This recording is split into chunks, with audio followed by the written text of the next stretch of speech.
And I told him I wouldn't get married or like wouldn't even talk about marriage until I passed my CPAs. Like that was, I'm like, don't talk to me about this, even though it is like something that's good and something that we both want. Like, don't bring it up.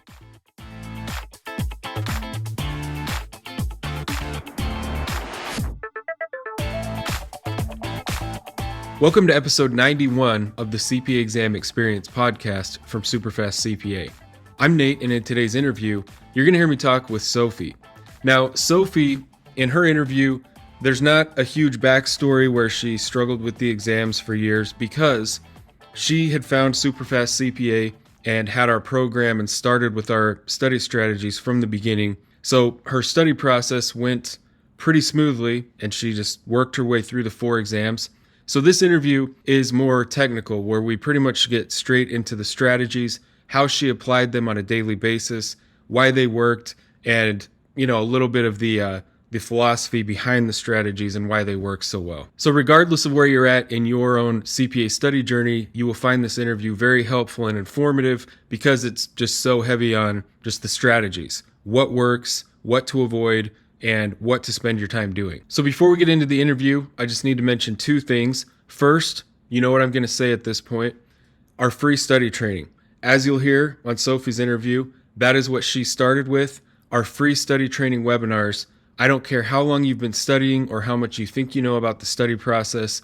If you are struggling at all, or even if you don't think that you're struggling, watching one of those free 1-hour trainings, you will have at least 3 to 4 light bulbs go off as to how your process could be much more effective. And if you feel completely lost and overwhelmed, then that training will be a complete revelation to you. So to sign up for one of those free webinars, just go to our main site at SuperfastCPA.com, or the link will be in the description, whether you're reading the description on your podcast app or watching this on YouTube. The second thing would be to sign up for our free podcast giveaway. Each month we give away 3 pairs of Powerbeat Pro headphones to 3 of our listeners that have entered the giveaway. It's just your name and email. You can find the link down in the description as well. All right, so with that being said, let's get into the interview with Sophie. So the only thing I remember from your note, or you kind of just said you did the CPA back in 2019, is that right? Mm-hmm. And then do you just still get our emails? You're just on the customer list still? Yeah, just on the customer list. Yeah, nice. I'm the worst at subscribing to things, but I'm like, it'll probably come in handy at some point. Yeah. Well, I'm excited to hear your story or how it went. So on that note, let's just start from the beginning. When you started studying, what were you doing? What were you using? And what was it like? Yeah, awesome. So during school, I interviewed with a bunch of firms and ended up landing a spot at Deloitte. And so they offered like the full Becker package with the videos, the like physical manuals and different things like that. And it was just kind of like overwhelming to take all that in. I didn't really know where to start. I had heard from other friends and coworkers that had taken the exams, like you should start with, I was in tax, I got my master's of taxation. So they're like, you should probably start with reg, just because you're more familiar with that. And then maybe move into FAR next, just because, get the harder ones out of the way first. But I don't know, I didn't feel like I had enough knowledge to go off of. And so it kind of just like kept pushing it off. And I had all the study materials for probably 6 months before I found SuperfastCPA. And I can't remember how I even found you guys. I think it may have been like an ad on Facebook or something, like a video that just popped up. Yeah. And I was like, well, I'm kind of a sucker for things like that. So I just was like, oh yeah, I'll see what's going on. And so clicked on the video, and it was just kind of like, this was my story. And all the people that I had talked to was like, get through all the material because the test is a mile wide, but an inch deep. So you need to know a little bit about everything. And I feel like the video that I saw, and I think it was you on there, was just like, I didn't do everything. And I was like, okay, like this might be my jam then. So I, hook, line and sinker, you got me in, purchased the study materials, and then read through the introduction manual. I think it was just like a couple pages. It wasn't like that big. And just kind of like your mentality behind it and like how you went about it. And yeah, it totally got me. So I followed your study pattern. I woke up at 5 a.m. every morning, popped a Diet Pepsi, and just got studying, and then went to work. So at this time I was working, and it was actually like fall busy season. And so it was brutal, but would study from like 5 to 7, get ready for work, head to work, get home at like 9, study from 9 to 10:30 or whatever. Reg went pretty fast just because, again, like I just got my master's in it, so stuff was pretty familiar.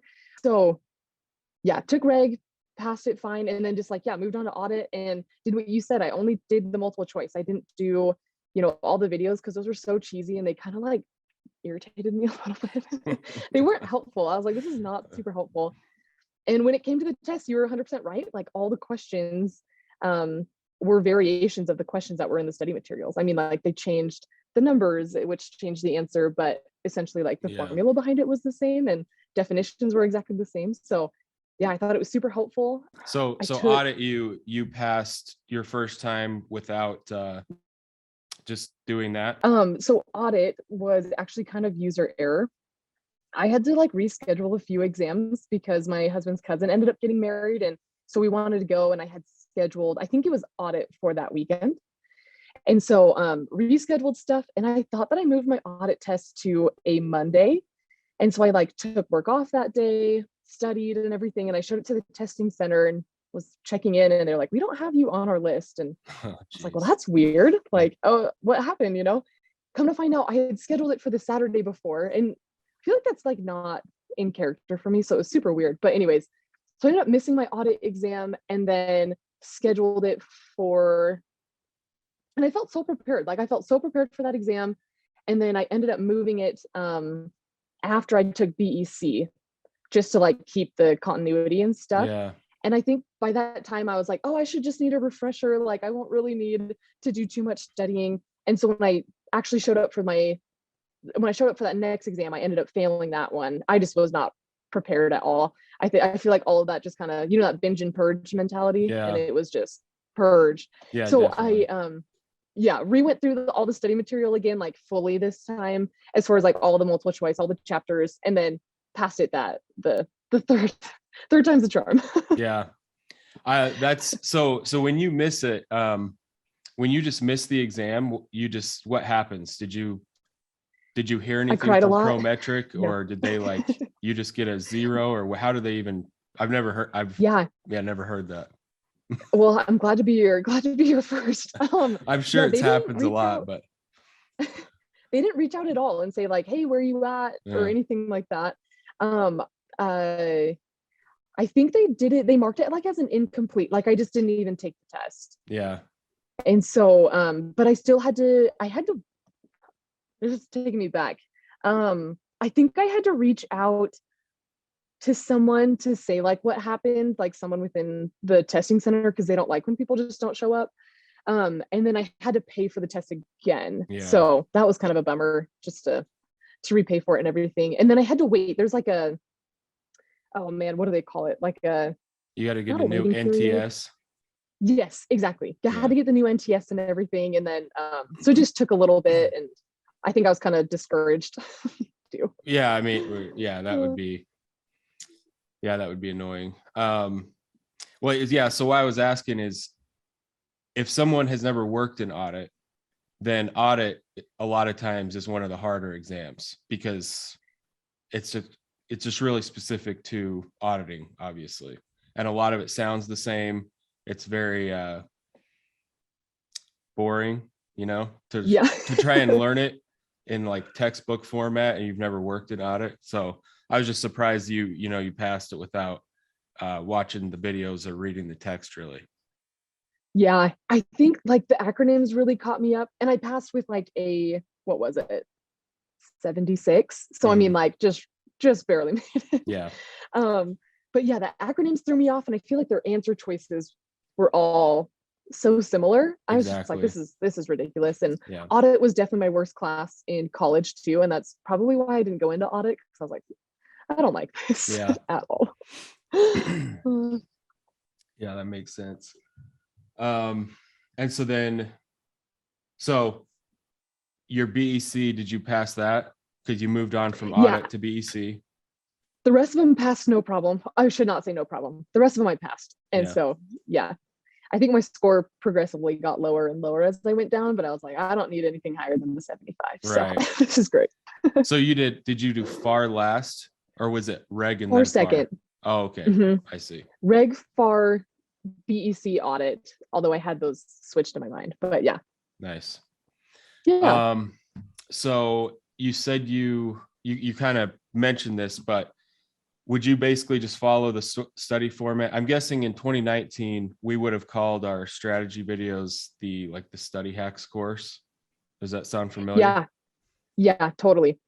So the 2 hours in the morning, you would just kind of do that format, go through the questions first for new lessons, kind of get an idea of, well, and that's helpful to other people. If you can remember that far back, what was your actual process for using the questions to kind of learn a topic? How did you actually do that?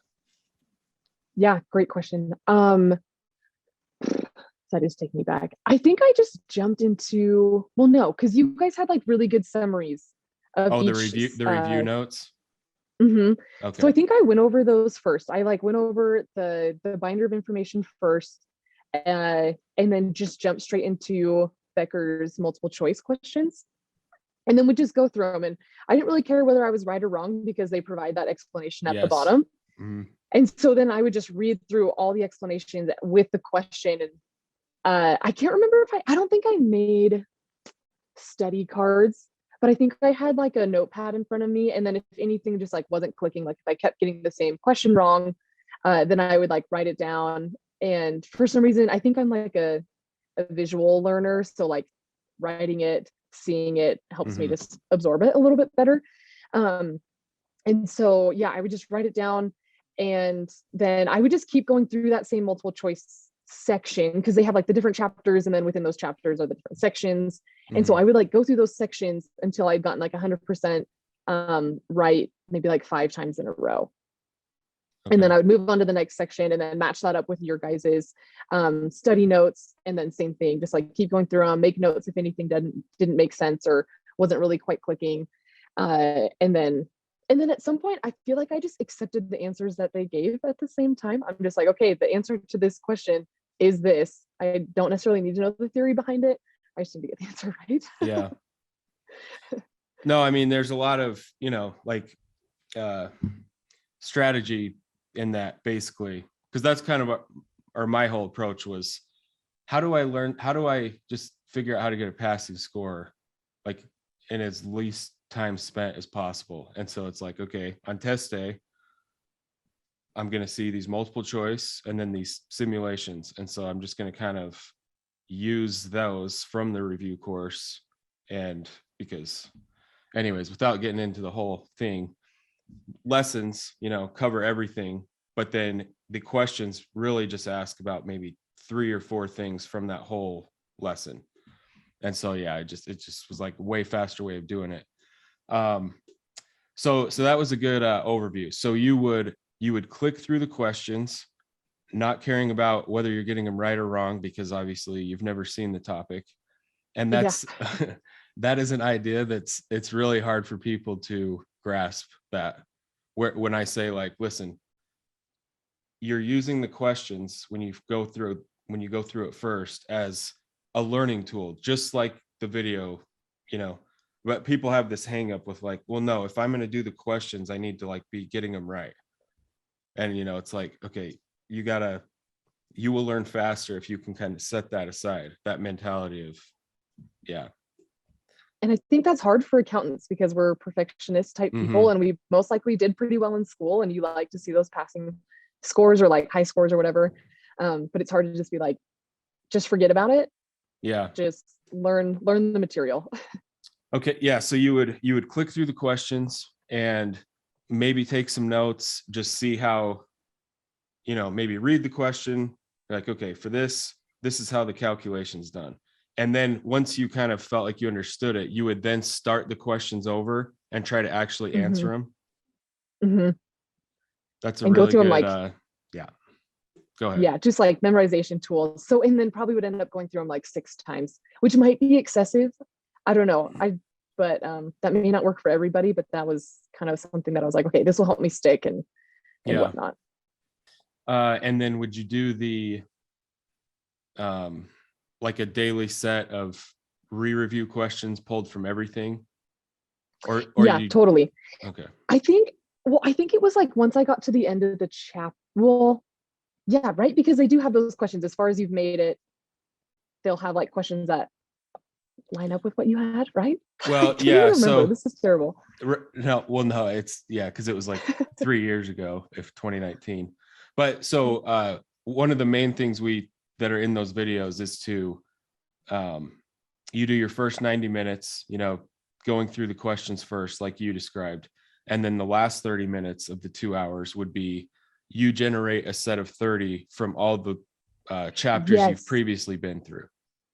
Yes, totally. Yes. And then that would keep you up on like past things. So that way it's not Yeah, just, you learn this chapter really well and then you move on to the next one and you forget it. exactly. Yeah. I feel like our school system has taught us to do that really well. Yeah. Yeah. Okay. So you would do that. And then you also mentioned you would study at night for an hour or an hour and a half. What would you do at night? Just multiple choice. That's all I did was that multiple choice.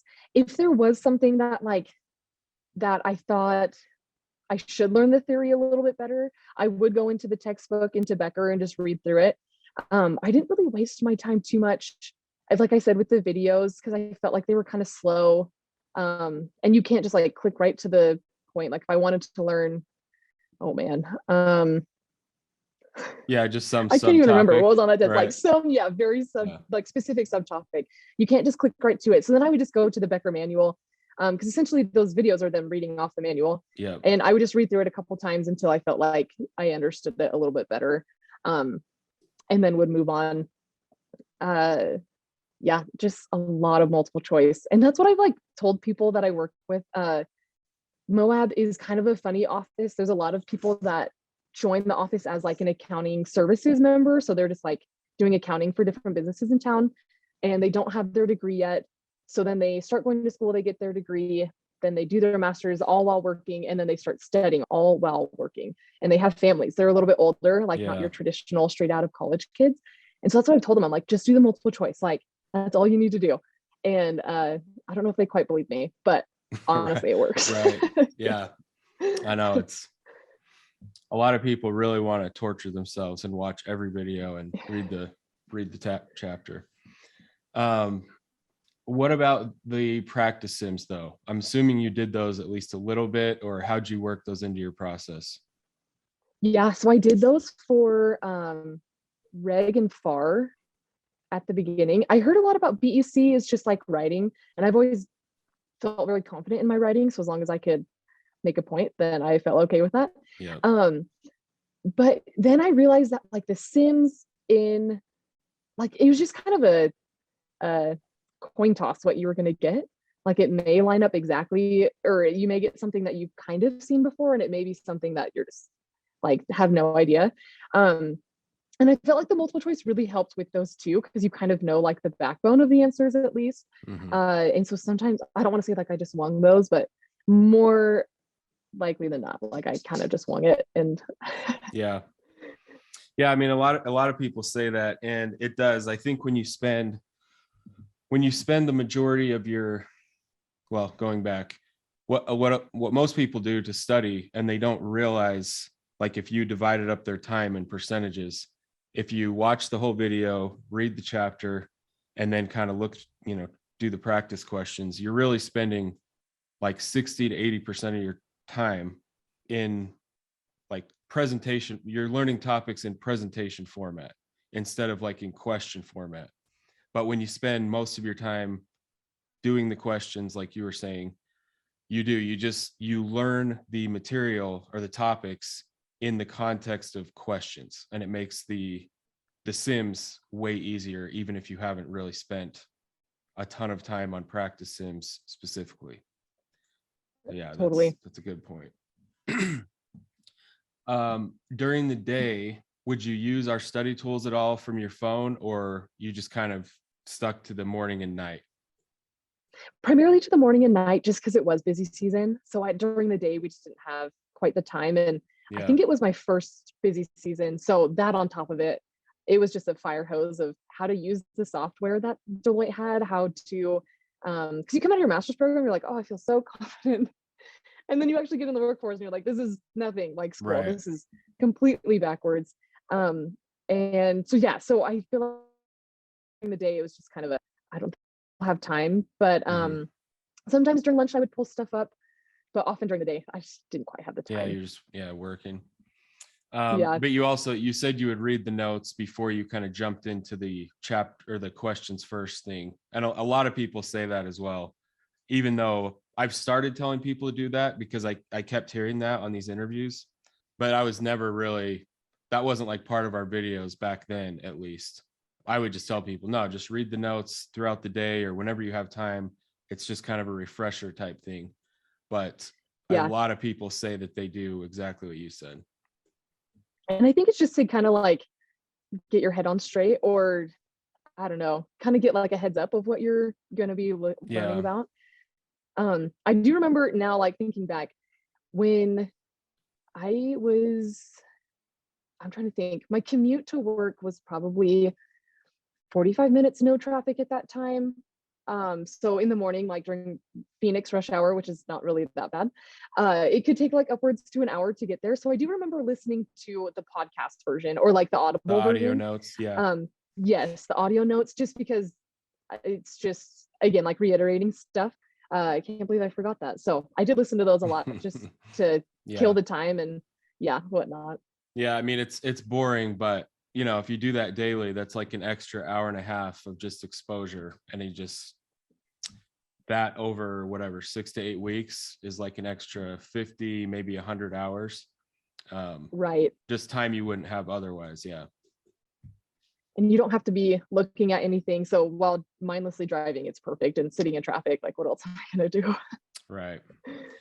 Yeah. And you said that, so another kind of core strategy, and you kind of mentioned it, when you ran into something that you kept forgetting or struggled to understand or whatever, you would just kind of write it down in your own words, make notes, even though you didn't do actual note or flashcards, but you had some form of doing that practice basically.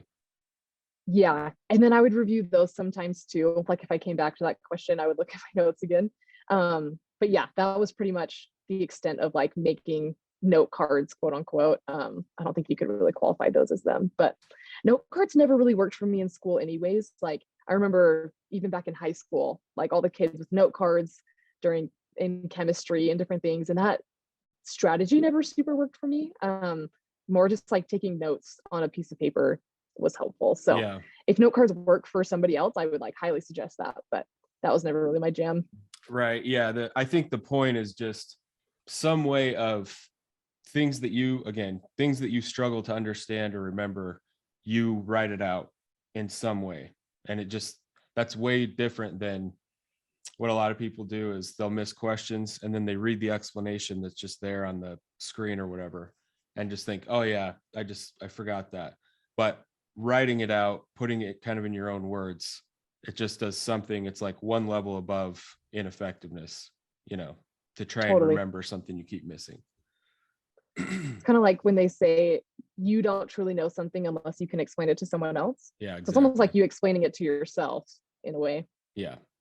Yeah. In those videos, I say like, literally, if it's something you keep missing, like stop, explain it out loud to yourself as if until like, just keep talking until it like clicks. And that's what you write down. And it's just, you'll have it after that. How did you treat the last few days before an exam, like your final review process? Yeah, multiple choice, man. I think I would generate those 30 question packages. I can't even think of what they called them, of like all the previous chapters. So it could be anything from chapter 1 through, I think it was like 15 chapters of FAR or Reg, for example. Yeah. I can't remember. And just 30 at a time, and would just crank through those as much as possible. And then tried to relax a lot. I think like the hype, like getting into these tests it's so stressful. It's so stressful. You feel like your livelihood depends on it, because it kind of does. And so just like taking time to just relax a little bit, because if you're all hyped up, you're not going to do as well. Your brain just like won't, make those connections. So I tried to relax quite a bit, not to take things too seriously, and then just 30 at a time. just crank through them. And then for speed too, because I Yeah. think that's a big factor of the test is like, you have all these things you have to do, but it's only in a certain amount of time. So just like you see keywords in a question and you know what that answer is. So just click that answer and move through. Yeah. And then if I'm missing those questions, because if I remember right, the 30 question accumulated ones didn't give you like the explanation till the end. Like I don't think it would tell you you're right or wrong at the minute, right? Okay. And so once I was done with those 30, read through, even if I got it right, read through the explanation. Even if I've seen that question a million times, read through the explanation just to, I mean, the more you see it, the more it sticks. So. Right. Yeah. And I was just going to say that the time aspect, those sets of 30, they solve a lot of problems in advance. Obviously the exposure to exactly what you're going to be doing on test day. And that's one of the best ways to try and deal with exam anxiety in advance. Because if you're just really comfortable with sets of 30, then it's not going to be something that stresses you out on test day. And then second, the fact that the sims, like you said, are kind of a coin toss. You might see something that just the way that it's set up is something you've never seen in your practice sims. The number one thing you can do for yourself on test day for the sims is to be done with the multiple choice as quick as possible. And so those sets of 30 help you just get fast, just like you said. Yeah. Totally. Yeah. And I think something that helped me with stress anxiety too, this is separate from SuperfastCPA, but just making sure, obviously this didn't happen with the first time I took audit, but making sure I had all my ducks in a line. Like I had all my stuff printed out. I had all my identity, like my ID cards or license and passport and different things like in a folder ready to go. So that way when I showed up, I'm just like, pass my folder across the counter to whoever's checking me in. And, I didn't have to worry about that side of things because it's kind of stressful, like sitting there in the lobby and do I have everything I need? Because the instructions on the test are like, if you don't have this, you can't test. And that's just kind of gives you anxiety thinking about it too. So just make sure you have everything you need ready to go. Yeah, that place, the testing center is intense, like fingerprinting you when you go to the bathroom. And I never went to the bathroom for that. I'm like, I'm not doing this whole process. I'm just making sure I can just sit for 4 hours. But anyways, yeah. Well, we kind of went through everything. Anything else that we didn't cover, or even if we covered it, if you just summed up your top 3 tips for people that are still studying, what would you say? Yeah, I remember another point that you made was like have a reward at the end. Oh, yes, you mentioned that. I was going to ask you. Okay, go. Sorry, yeah, go ahead. That was super helpful. Okay.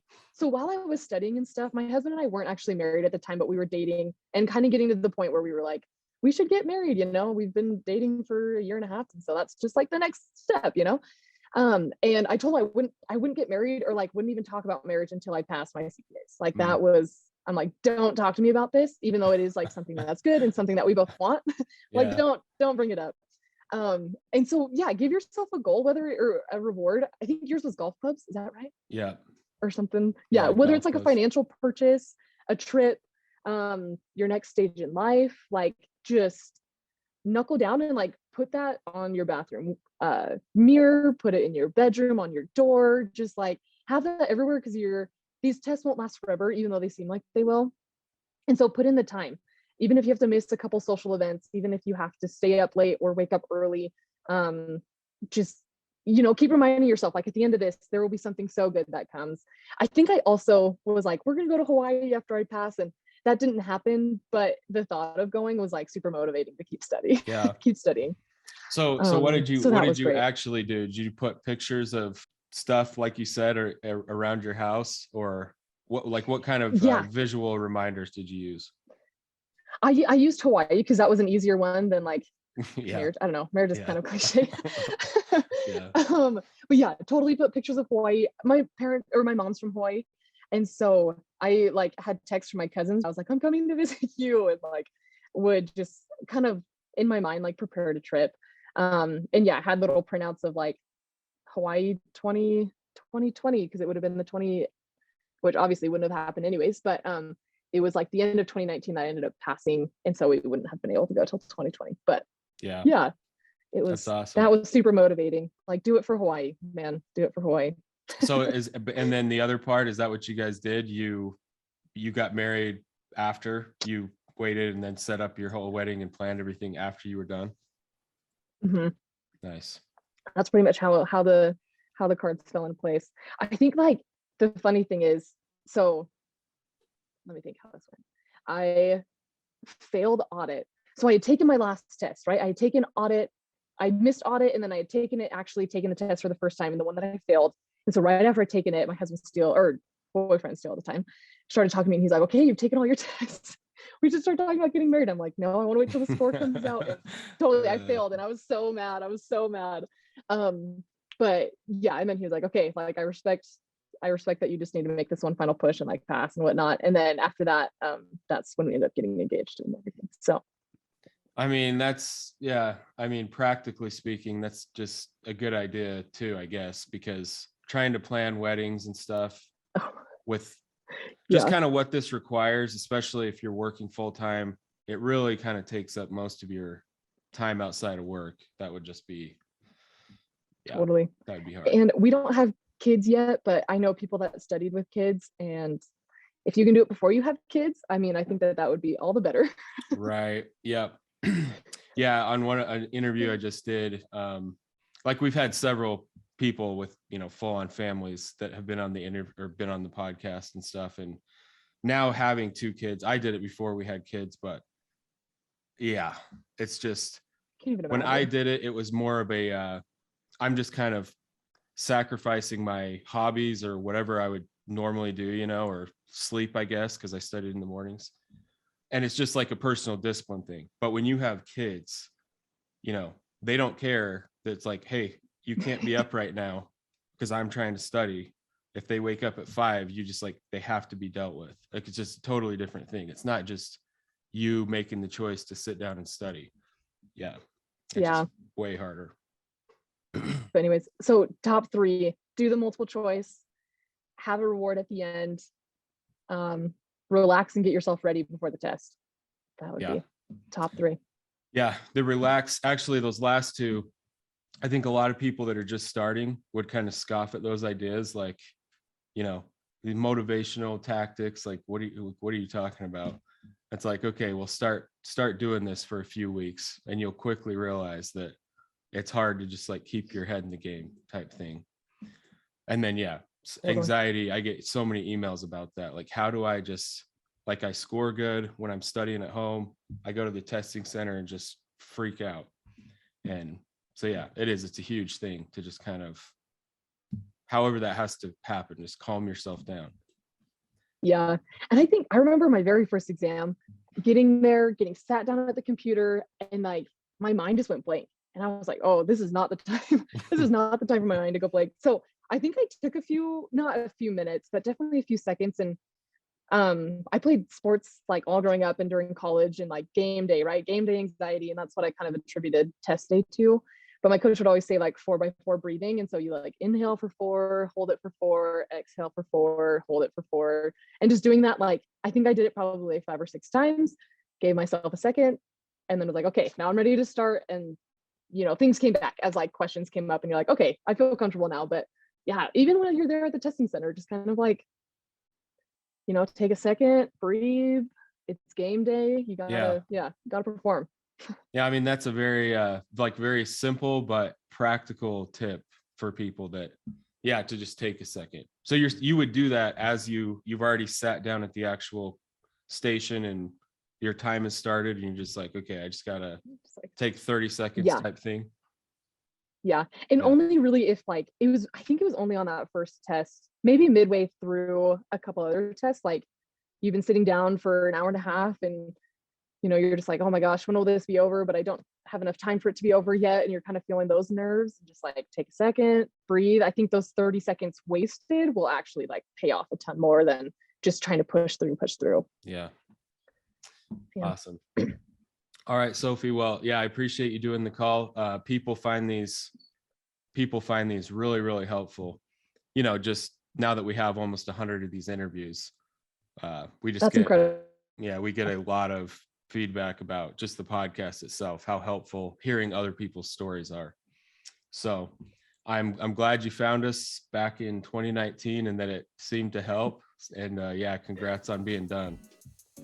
Totally. Thank you. Thanks for taking the time to talk with me. This is fun. Fun to relive some accomplishing moments, right? Yeah. So that was the interview with Sophie. Like I said, I'm sure you found that very informative, especially since we got so specific on the different strategies and what works, what to avoid, all that kind of stuff. So again, if you found this episode helpful, take a second and share this with someone you know who is also working on their CPA exams, because these interviews are the most helpful free resource available anywhere for someone trying to pass their CPA exams. And if you haven't yet, make sure to sign up for one of our free study training webinars and then show up at the time you signed up for and invest the 1 hour. It's completely free. You will have several aha moments as you go through that training and see how the strategies fit together and how it will make your process much, much more effective and efficient. So thanks for listening or watching, and we'll see you on the next episode.